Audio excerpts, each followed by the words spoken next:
પણ ભજન છે ને ભજન એ તમારી ભેળું આવવાનું છે, સંપત્તિ નથી આવવાની. સંસ્કાર અને સંપત્તિ જુદી બાબત છે.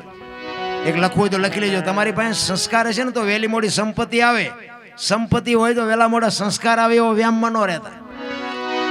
આ લંકામાં આવ્યા સંસ્કાર, લ્યો આપણો ઇતિહાસ તો છે, ખટારા ભરાય એટલું હતું, આવ્યો સંસ્કાર આવ્યા. સંસ્કાર જુદી બાબત છે, સંપત્તિ જુદી બાબત. તમે બહાર ગામ જાઓ ને તમારી સંપત્તિ ચોરાઈ જાય, સંસ્કાર કોઈથી ચોરાય નહીં. તમે આ દુનિયા છોડીને જાઓ ને તેથી સંપત્તિ ભેળી ન આવે, સંસ્કાર ભેળા આવે. સંપત્તિ સંસ્કારમાં ધરતી ને આસમાન જેટલો ફરક છે.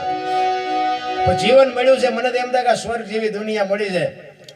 તમે જોવો તો ખરા, કોઈના પગ હેઠે નહીં મૂકવાનું. હું તો ક્યારેક ક્યારેક જોઉં, અને એમાં આપણને જો કે આ પૈસાની ભૂખ છે, બાકી આપણે હાજે ઘરેથી એમ નીકળીને તો બજારમાં કૂતરા હોતા હોય તો હું તો કૂતરાના અહીંયા ઉભો રહું, અને અહીંયા ઉભો રહીને મને વિચાર થાય કે આને કાંઈ ઉપાધિ છે. આપણે રાંધીને ખવડાવવું પડે ને, ભગવાને હાથ નથી આપ્યા, એને આપ્યા, પણ આપણે રાંધીને ખવડાવવું પડે ને. અને એક બટકું રોટલો ખવડાવે તો પછી ઘસઘસાટ હોતા હોય, એને કાંઈ લાભ છે? છોકરો પરણાવો છે, ધાબુ ભરવું છે, ચૂંટણી લડવી છે, ડોક્ટર દવાખાને જવું, કોર્ટમાં જવું, કાંઈ છે લોયું કાળા? આપણે જે જોવે બધું જોવે છે કે નહીં? ખાવા જોવે, પાણી જોવે, હવા જોવે, બધું જોવે. આપણી જેમ બચા પેદા કરે, એનો વેલો વધે. પણ કોઈએ કીધું કે અમારું કુટુંબ છે, હે કૂતરા કાગડા ભૂંડા, કોઈએ કીધું કે અમારી દીકરી અમારા દીકરાનો સમય છે, એવું કાંઈ છે? જાનવરમાં જોઈને આપણે વિચારવાની જરૂર. ભલે આપણે ઊભું કર્યું છે, એ આપણે હાંસવું પડે, પાલવવું પડે. કારણ કે આપણે આવ્યા ત્યારે આપણું બૈરું આપણી હારે નથી આવ્યું, એ આપણે ઘોડા ઉપર બેઠ જ્યાં લેવા. એટલે બૈરું એમ કે તેલનો ડબ્બો ખૂટી ગયો લાવી દેવો પડે, ન હોય તો કોકના વ્યાજવા લેવો. એ આપણે ઊભું કર્યું, આપણે પૂરું કરવું. પણ કહેવાનો મતલબ મારો એ છે કે વજન માથે રાખવાની જરૂર નથી.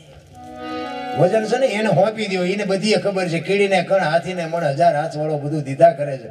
આપણે નહીં હોય ને તો કે આપણા, તમે જુઓ અમુક તમે જુઓ આવડા છોકરા હોય, મા બાપ મરી જાય તો મોટા થઈ જાય છે, પરણી જાય છે, સારી નોકરી કરી જાય છે, નથી કરી જતું? પણ દુનિયા છે ને બાબુ, દો રંગી દુનિયા છે, એના ધોખા ધરવાની કોઈ જરૂર નથી. આ હું અત્યારે આજના સમયની વાત કરું, મારે વાડી 2 વાડીયું છે, અને મારે કપા થયો ફેલ, બધોય ફેલ. એમ તમારે જોવું હોય આવો. કાલ પરમ દિવસે મારા ઘરે ભોજનનો પ્રોગ્રામ, આવો બધા. મારા માજીની તિથિ છે, મારી બાના શરદ પૂનમે હું તિથિ ઉજવું, કાયમ બધા ભજન ભાવ કરાવું. હવે મારી વાડી છે ને, એમાં મારે ઓછામાં ઓછું દર વર્ષે મારે 400, 450, 500 મણ આસપાસનો કપા થાય.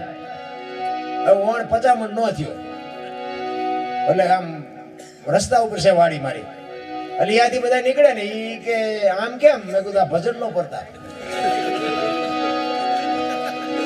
બહાર કે નો ચડવું હોય ન ચડતા. એટલે મને આમ કે આ તો કે હારો માણસ એક જાનવર, આટલી નુકસાની તો અમને હબાક આવે ને. મેં કીધું એ હબાકાત, મેં કીધું ઓલા નહીં આવતા હોય, હું એને રાયતું કાઢું છું, એને નહીં ખબર પડતી હોય. હું હોઈ શકું છું, ઓલો નહીં હોતો હોય, મને આનો બદલો નહીં દેતા હોય, એ નહીં હોઈ શકે, એટલો મને ભરોસો છે. અને વાત એ સાચી છે, જયારે આપણે વાડીમાં, ખેતીમાં, કોઈ પણ ધંધામાં સારું હોય ને, એટલે આની આ દુનિયા એમ કહેવાની કે આમ તો જો ભજન નો કરતા, આની વાડીમાં કેવું છે. અને વાડીમાં કઈક ફેલ થાય ને, નકરા ભજનમાં પડ્યા રહેતા આવું જોઈએ. હવે ઈને ઈ દુનિયા, ઈને ઈ વાડી, ઈનો ઈ હું, જગતની બાપુ આમાં જરૂર જ નથી રાખ. અને મને કઈ પાણીએ ન હાલે. આપણે આવ્યા દીદી કઈ લાવ્યા નથી. અત્યારે પસામણ કપા તો થયો ને, પસા જ્યાં આપણે લાવ્યા ત્યારે કોઈ ફેર નથી પડતો. હું તો બસ એક જ વિચાર, મેં આ વાત કરીને એના જેવું મને આમ જાનવર ઉપર વિશ્વાસ, જાનવર ઉપર વિચાર આવે કે આને હાથ પગ નથી, ઘર નથી, બૈરા નથી, છોકરા નથી, આ ભૂખ્યા નથી રહેતા, આપણે ભૂખ્યા રહીશું? રાખે જ નહીં ભલામણા, ભરો હોય તો. એટલે બાપુ સવારામાં એટલે જ કીધું કે ભજનના ભરોસે રેજે, અંતે ઈનર ઓપશે, અમર બીજક જેને હાથ લાગ્યો એને કાળ કેમ લોપશે.